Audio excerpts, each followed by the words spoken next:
Hello మామలు, నమస్తే. మళ్ళీ కొత్త వీడియోతో మీ ముందుకు వచ్చిన.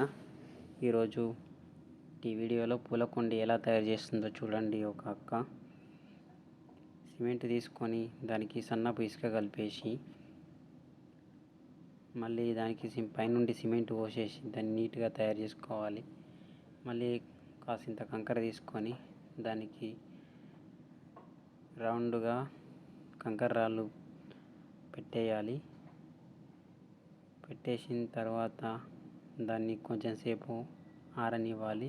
దాని లోపల నుంచి ఉన్న ఇసుకను బయటకు తీసేసి దానికి మళ్ళీ సిమెంట్ పూత పోసి మళ్ళీ బయట నుండి కలరింగ్ వేసేస్తే